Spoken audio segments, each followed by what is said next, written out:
West ইন্ডিজের বিপক্ষে টি-20তে প্রথমবারের জন্য উল্লেখযোগ্য একটি স্কোর গড়েছিল বাংলাদেশ, কিন্তু হেলি মিথিউসের 50 ও ডেটিনের রেকর্ড গড়া 50তেই ক্যারিবিয়ানরা স্রেফ তুড়ি মেরে উড়িয়ে নিয়েছে চ্যালেঞ্জ। 8 উইকেটের জয়ে তারা এগিয়ে গিয়েছে 3 ম্যাচের সিরিজে। তো ম্যাচে কি কি হলো চলুন দেখিনি। তার আগে একটি ছোট্ট রিকোয়েস্ট, ভিডিওটিতে একটি লাইক আর চ্যানেলটিকে সাবস্ক্রাইব করে রাখুন। বাংলাদেশ সময় সোমবার সকাল শেষ হওয়ার ম্যাচে টেস্ট কিটসে বাংলাদেশের 20 ওভারে তোলে 144 রান, 40 বলে 53 রানে অপরাজিত থাকেন লিগার। ব্যাটিং সহায়ক উইকেটে রান তারায় ক্যারিবিয়ানরা তারায় জিতে যায় 19 বল বাকি রেখে। অধিনায়ক ম্যাথিউস অপরাজিত থাকেন 60 রানে। তবে বাংলাদেশের বোলিং স্পিড করেন ডেটিন। 22 বলে 51 রানে অপরাজিত থাকেন অভিজ্ঞ অলরাউন্ডার। কোনো বাউন্ডারি মারেননি তিনি, কিন্তু ছক্কা হাঁকিয়েছেন 60। নিজের রেকর্ড ছাড়িয়ে 50তে পা রাখেন তিনি 21 বলে। উমেন্স টি-20তে ওয়েস্ট ইন্ডিজের দ্রুততম 50-র রেকর্ড একটি, 22 ও 25 বলের 50তে। রেকর্ডের পরের দুটি নামও তারই। 33 বছর বয়সী অলরাউন্ডার বল হাতে উইকেট না পেলেও 4 ওভার রান দেন মাত্র 13। ওয়ার্নার পার্কে টস জিতে ব্যাটিংয়ে নামে বাংলাদেশ।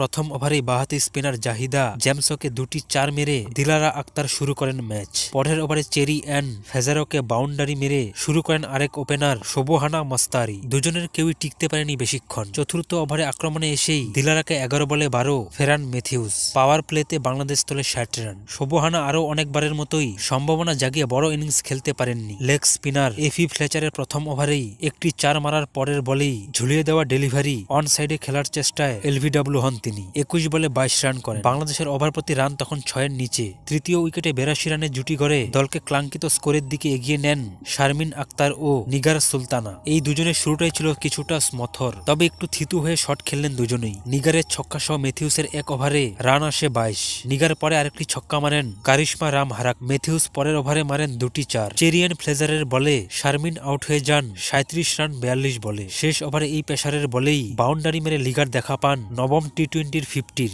শেষ 5 ওভারে 47 রান তুলে বাংলাদেশ পৌঁছায় 144 রানে। ওয়েস্ট ইন্ডিজের বিপক্ষে আরও 4টি টি-20তে বাংলাদেশের রান ছিল 46, 79, 99 ও 103। এবার তা অনেকটা ছাড়িয়ে যাওয়ায় জয়ের আশা ছিল প্রবল, কিন্তু উদ্বোধনী জুটিতেই ক্যারিবিয়ানরা ঝুলিয়ে দেয় এই লক্ষ্য তাদের জন্য বড় কিছু নয়। ওয়ানডে সিরিজে প্রথম ম্যাচে 163 রানে জুটি গড়া ম্যাথিউস ও কিয়ানা জোসেফ টি-20 সিরিজের প্রথম ম্যাচে যোগ করেন 63 রান। পঞ্চম ম্যাচে ফাহিরা তৃষ্ণার টানা 4 বলে 1 ছক্কা ও 3টি 4 মারেন জোসেফ। বাংলাদেশের বোলিং আক্রমণে মূল দুই ভরসা মারফা আক্তার ও নাহিদা আক্তার ছিলেন না এই ম্যাচে। কেবল ফাহিমা ছাড়া আরো কোনো বোলার কোন রকম ব্যাগ দিতে পারেননি ক্যারিবিয়ানদের ব্যাটারদের। 21 বলে 29 করে জেসপ আউট হন ফাহিমার বলে। পরের ওভারে সেমিইন ক্যাম্বেলকেও ফেরান এই লেগ স্পিনার। তবে বাংলাদেশ ম্যাচে ফিরতে পারেননি।